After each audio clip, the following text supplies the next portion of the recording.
you try to borrow money in the future, you have ability a lot easier to borrow money in the future if you have that reliability and trust, okay?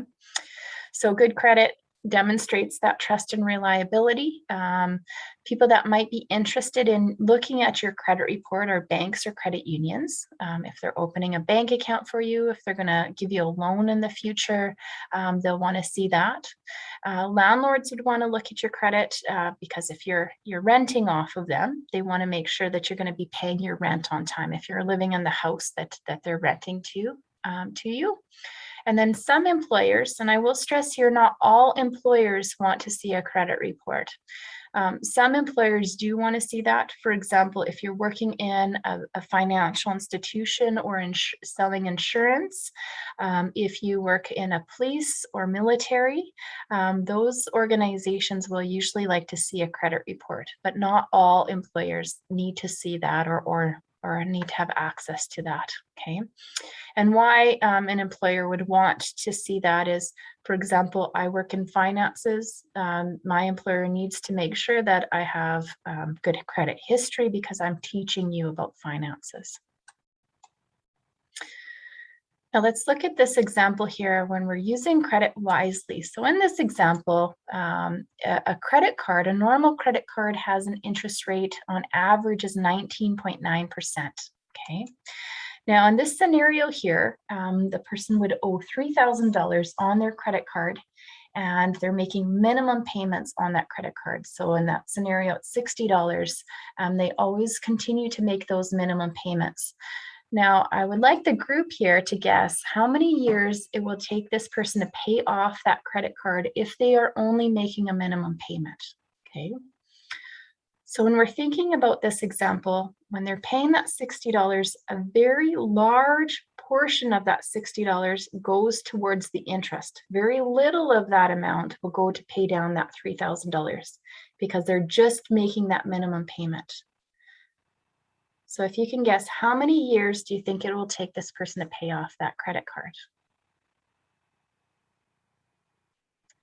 If you can please put that into the chat. How many years do you think it'll take them to pay that off? So I see 5 years in the chat. I'm going to tell you to go a lot higher than that. It's going to be a lot higher than that for only making a minimum payment. Anyone else want to take a guess? I see 8 years, much higher.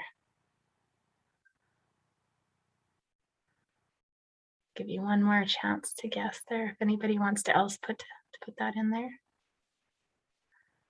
15 years. Yeah, so actually we're getting closer. It's actually higher than this. 20 years I see. So it'll actually take 52 years and 7 months to pay off that $3,000 credit card if we are only making a minimum payment on that credit card. So when we first look at this example, what I like about this example is it's visual, right? It gives us a clear idea of what happens when we're only making a minimum payment. What I don't like about it is it's a lot of money. A lot of money is going into the garbage if you're only making that minimum payment. And that's always 2% of whatever's owed. Okay, because the biggest portion of that is going towards that interest. Very, very little of it is going to pay down that credit card amount. So that initial example makes me feel kind of sick to my stomach. Now, what we're going to see is how this can change quite drastically. So if we change the payment amount, instead of a minimum payment, we're going to do a set payment of $100 per month.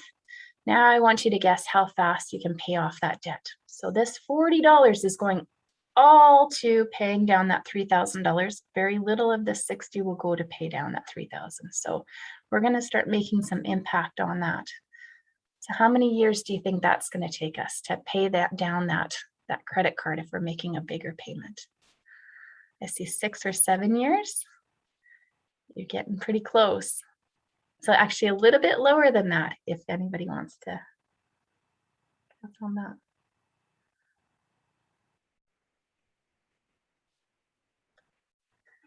So the answer on that one is 3.5 years. I see 5 years, 9 months.